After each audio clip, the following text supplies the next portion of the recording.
Good morning, afternoon, evening, wherever you are. How's Yeah, everyone?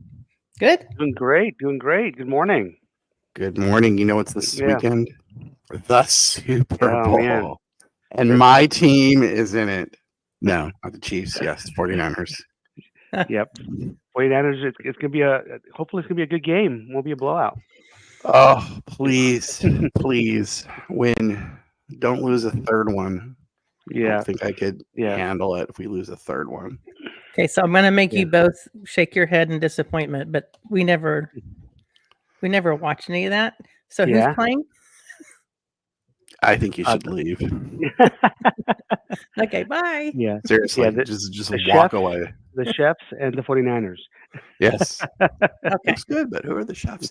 Yes, it's the 49ers, my team since I've been a little kid that I've rooted for. So hopefully Mahomes will not get the best of us again, but Uh-huh.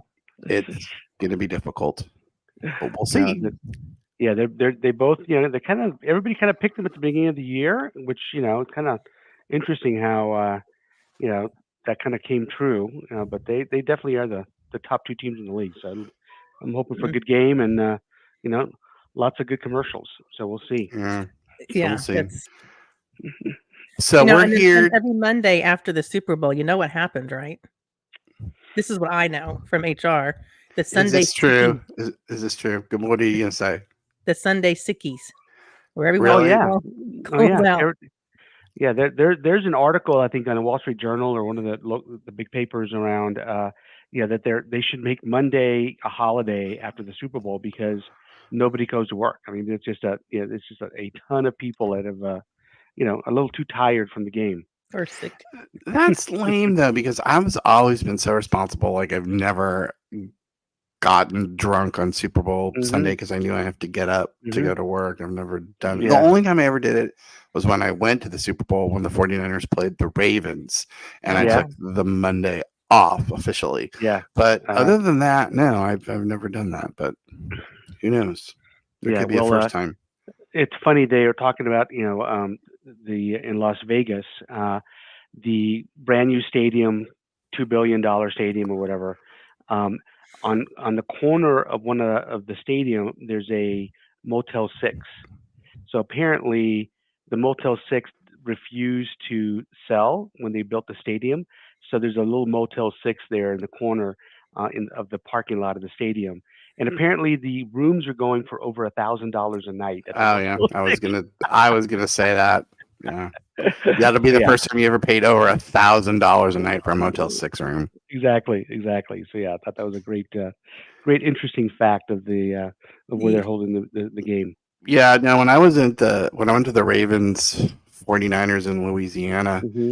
the closest hotel I could get to New Orleans was in Slidell, which is about 45 minutes from New Away. Orleans. wow. So, and that was like the dumpiest hotel you could ever imagine. Because you just don't know. I mean, if you're waiting to go to the Super Bowl because Hmm. you're a fan of a certain team, then you have to buy the tickets. Obviously, when you think your team's going to win, as Yeah. opposed to buying them well in advance when you don't know who's going to um, go to the game. Now, what I saw is the cheapest ticket is $7,000 off Yeah. on the Yeah. aftermarket, which Yeah. is I think the Oh cheapest my ticket gosh. when I went to see the Ravens and the 49ers was like $3,000. So it has gone up in a considerable amount in about 10 years. It's crazy. Yep. Yep. And they're having it in Vegas, which I'm sure nobody's going to bet on the game. So that No, doesn't. no betting. No betting. But we are betting Oh. on bad bosses this morning Oh because yeah. there are always Yeah. bad bosses. Bad bosses, what you gonna do when they come for you? Bad Yeah, bosses, that's bad a good bosses. Oh man. We did There. something similar to this a few Hmm. months ago, Mhm. Yeah. but so this topic came up again because I think we saw an article. Is that correct? Yep. Found it on I Hmm. sourced it. HR Drive or Hmm. Dive. Oh, we Sorry. love HR Dive. Yep. Hi, Ryan Golden from HR Dive. We love you. Thank Right. you for all you do for us, Ryan Golden, writer for HR No. Dive. But no, it's a great topic. Even with all the things that are happening right now, with what employees are demanding, there are still a lot of bad bosses out there, and even you know, in top tier companies, there's bad bosses, and uh, the big, it's interesting, that one of the things that we've always known is that, you know, employees, if you've got a bad boss, you're either going to suck it up, or, because you can't afford to move, or you're going to make a move and leave the company. So, we think that they're a big driver of turnover, is a bad boss, somebody that you can't work for, that just is not, somebody that is going to be helping you in your career. And retention is such a big thing for this year. So we think that finding the bad bosses and getting them fixed or getting them out of the organization is so important. Yeah, and I think Yeah. it's a timely topic because every company is going through performance reviews, and Hmm. the performance reviews, it should be two ways, Yep. right? Yeah, there's a Exactly. lot of tools that are coming out related to this in terms of feedback, as it relates to using AI tools to get feedback in very instantaneous ways that then goes to the individuals and tells them what their behavior is. So there's a number of very interesting AI tools coming on to give instantaneous feedback. And like you Hmm. said, it should be two-way communication between the boss Hmm. and the employee. Now, obviously, these communication vehicles are anonymous, so you don't know, quote unquote, which one of your employees said that. But yeah, this is happening quite a bit, and this is a really growing area of AI as well, of this almost automatic feedback to what you're Hmm. doing, Yeah. which And is interesting because this does happen and it has happened. And so there's a person that I know really well, and they are actually a really, really good boss. But one of the things with this whole bad boss thing is you've got to actually make sure that the things that people are upset about are really true.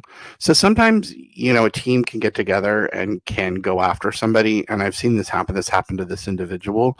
So, while we want to make sure that we call out the bad bosses, we also want to make sure that, people don't use this as a way to target somebody unnecessarily. And I've seen that happen as well too. So you have to be really careful with how you move forward with these words and some of these classifications. I just think that's something you got to keep yeah, in mind also.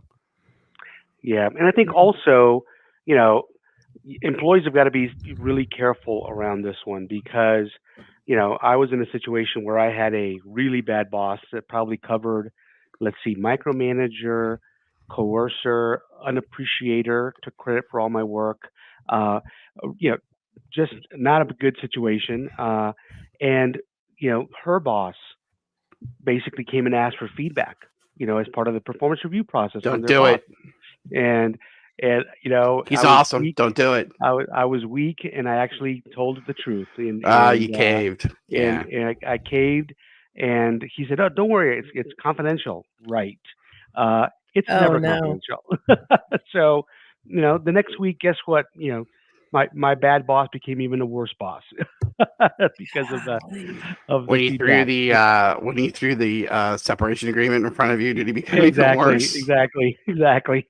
So, so this is a really tough situation for employees, and you got to be real careful. Be sensitive to whatever you say may come back to bite you.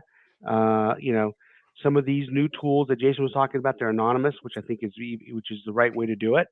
But if you're providing feedback to an individual, it just is never a good situation, but you have to be real, really careful as an employee around this one. Well, I think if you are at an organization and you have a bad boss Hmm. and you think that they're not going anywhere and you don't want to go anywhere because you really like your job, you really like your pay or whatever. I think that you need to develop skills on how you work through these issues that we've listed here. You've got to have a toolbox for Hmm. yourself that says, okay, if he's going to not appreciate my work, or she's not going to appreciate my work, how do I figure that out? How do I work within that? If the person Yeah. is a micromanager, how do I work around that? So the reality is a lot of times, the boss isn't going to change.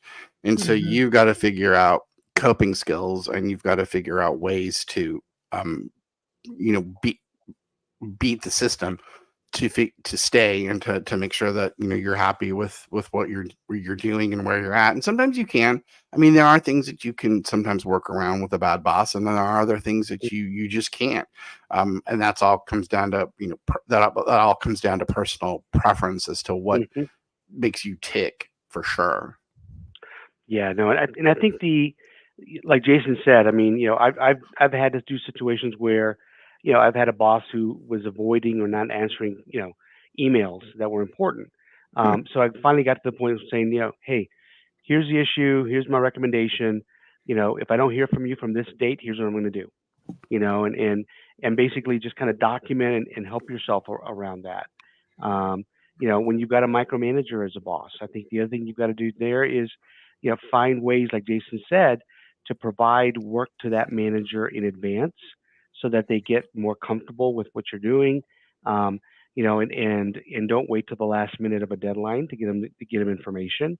Get it to them early so that they can know that you're on top of things. I mean, so there's just Mhm. different things that you can do uh, to get kind of ahead of that bad boss as much as you can to make your life a little bit more easier from a mental health perspective. Because it is, these bad bosses drive an unbelievable amount of stress in the organization. The one And thing that's always puzzled me, and I had this mhm, conversation with somebody last week, and we were talking about a person that we knew, and this person is uber, uber, uber successful. And they are really, really, really a horrible boss, and very uber political. And so it's really hard to understand how they have risen so fast and done so well. You just don't get it. And I still don't mhm, understand some of these situations where, is somebody that good at managing up? Is their work really that good? But I know that this individual picks really good people to work for them, and they do a lot of the work, mhm, and make this person look really good. But then they don't last very long. They get pretty much moved through the organization quickly and out. So mhm. these are the things that I don't understand. That one, I don't really get how somebody who's a bad boss just does so well sometimes. That's the one that always has puzzled me. Yeah, and I think on that one, like you said, a lot of it is how they manage up, um, and how they uh, work with their leaders and become kind of But what the do they go-to person. say? You know, I want to well, know. I want to like be a fly on the wall. Like, what do they say? Yeah. What are the words? I mean, what are they doing that is so different than how they treat their employees or manage their staff? I mean, that's what hmm just boggles my mind. If anybody hmm knows, if anybody has any thoughts around that, share them with me, because I'd love to know. I'd love to figure out this conundrum that I cannot unwind in yeah, my mind. What's the behavior like? yeah. Yeah, but I think that the you hit on the biggest successor for them. It's hiring people that are really good, the next level down, that get all the stuff done. And then reporting and taking the credit for fixing problems and getting things accomplished. So I mean, I think that's that it's all about the team that you have, but working for you, as how well you perform and how well you're viewed. I think is a big one. I think it's It like a must be. stigma. Like you got this person that's Hmm. super successful company. I want to be a part of it. Hmm. You're a player. You get selected. You go in, work your tail off to prove yourself, and then leave Hmm. because the obvious. I think that's Hmm. probably how it works. Hmm. Yeah, and I think also what's happening is happening even more now. is these great people in the organization, uh, are kind of you know they're they're staying even with a bad boss because you know they've got they've got responsibilities. They can't just leave. They've got bonus plans and stock options, or RSUs that are basically um, handcuffing them to the organization because they got to vest. They got to wait another 2 years to get those puppies to vest. So I think you've got a lot of those kind of situations that could happen in organizations where people will tolerate some of those bad bosses. And I had a conversation with somebody that is in sales in one of the top Fang companies, right? And they are getting yelled at on a week to week basis by their boss. And guess what? That those RSUs, man, have a lot of value, and they have to suck it up, because they can't afford to leave. And they got to plan their exit at some point in the future, but not short term. Yeah, I mean, I think that's a good point. Mm-hmm. Unfortunately, money can buy more patience and more tolerance than you think it would, Mm-hmm. especially when you're in that situation and you look at what you have on the table Mm-hmm. and you say to yourself, yes, I'm going to put up with a lot more than if I didn't have that great of a salary and I was just getting, a small bonus. You're more likely to want to tap out and go do something else. But the more you have coming in, obviously that's going to really cloud your judgment and say, yeah, I can, go Right. home and, have, a whole bottle of wine as opposed to half a bottle of wine. When I look at the payouts that I'm going to be, potentially receiving, that may help. Not That's encouraging right. drinking, but I'm That's right. just talking about what people probably do. That's right. That's right. When is Friday? Is Friday here yet? Yeah. It's Friday every Monday Yeah, in my that's house. right. Mm. Yeah, and I think that the other part of it too is that a lot of times folks how an employee feels on Sunday night about Monday morning Yep. I was tells just about to say you that. how happy or upset they're going to be for the week, and that's Mhm. tough. But like you said, I mean, to become a better boss, you got to be aware, and if you're doing some of these things, you know, think about it and find ways to do your work differently because you're impacting your employees. And and you've got to be, I think the first three on the becoming a better boss: respecting your team, trusting your team that they're going to do the right thing, and be authentic. I think are really really important. Kind of traits that people have to have. The easiest thing to do to become a better boss is just start asking your team, hey, how do you view me? What am I Hmm. doing good, or what am I doing well? Sorry. What am I doing well as a boss? And what am I doing poorly, or what do I need to improve in? And people absolutely melt down when you ask them that. Like, you're asking me for my thoughts on how you need to improve. And if you haven't done it before, people will not say anything. But if you keep doing it, you're going Yeah. to basically get a lot of feedback from them. And what's going to happen is you'll start to get that respect and trust and authenticity and vulnerability, and all those things will start to come through because they'll be like, oh my God, Heather asks about how she's managing me, and never had that before. People don't usually do that. And I've told her, and she didn't get mad at me, and she tried to Hmm. change and this and that.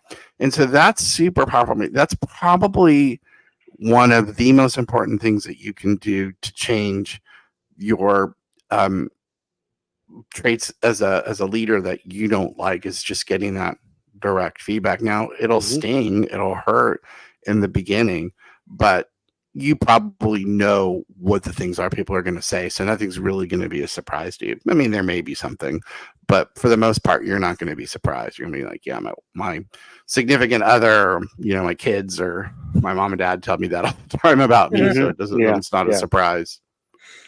Yeah. The other thing that we would recommend, and we did this, when we were at Cisco and when we did, and we were at BMC Software, um, and we used to call it kind of new manager orientation. And if you're a manager joining a team, we recommend that you that you have a facilitated session with your new team members, with you not in the room, where you ask a couple of simple questions. It's like, okay, so what do you know about Heather? You know, what do you think? What have you heard? What do you know about Heather? And jot all What that do stuff we know down. about Heather? You know, Dun, dun, what dun. what would you like to know about Heather? That what kind of questions do you have about, how does she like to communicate? How does, with an issue, how do you want to handle a problem?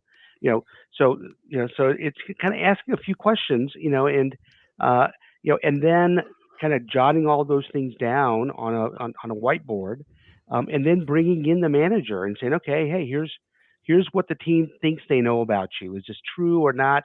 And you answer the questions based on what's up on the board. And then what would you like to know? And then you can answer those questions, and it kind of level sets, the stage for a new manager employee relationship. Yeah, there's And I actually like yeah, that. a process around this, and yeah, if you're interested, we can provide you the yeah, process with and facilitation of it, so we yeah, can do that for a small fee, or yeah. we can The provide tools, you yeah, the tools for a small fee. yeah, So there's yeah, actually a full process around this yeah, that it works pretty yeah. good. And it works Um, really well. Really, yeah, really, really works well. but asking is the main thing as you come Hmm. in, especially with an established team, and asking them their viewpoint of how you're doing Hmm. as a leader is very, very, very important. Yeah, and again, I mean, if you're a bad boss, I mean, your turnover is probably higher than everybody else's, and that's not good for you, for your performance as a manager. You got to figure out ways to make it better, because somebody will pull the numbers, uh, and those numbers don't lie. So you got to just be aware of that. The one that I don't see here, but maybe it's the an appreciator, maybe that's where it Hmm. goes. But the one that I don't see is the I don't care, which basically is the Mhm. person that they don't care about anything until there's something that they need to care about, that like the C-suite has asked them about, Hmm. or somebody's Yeah. asked them about. Then all of a sudden they Hmm. come to you, and then they get involved and they ask you a question. But other than that, they have no interest in anything that you're doing whatsoever until that point. Maybe that is an appreciator. Hmm. Or Okay, the I guess. avoider or Yeah. ignore. Yeah, that's the one Yeah. that that's always a difficult one to deal with, and Yeah. people sort of just jump in on you. You're like, Hmm. well, I've figured this out and I've solved this problem, and this is the way we've been doing it, and then the person jumps in and unwinds everything that's been working. But Mm. Hmm. Yeah. that's the Yeah. one it's the only one that I don't see, and that's a one that's difficult to Yeah. deal with sometimes. No, I think you're right. I think there's a lot of the ones that we see that are kind of built, kind of embedded in a lot of these different, Yeah. categories, and some of them are kind of overlap. I mean, there's a, so, but no, there's some Yeah. real interesting ones, and I think, there's probably more, like Jason said, but definitely if kind of you're in one of these categories, you got to figure out a way to make it better.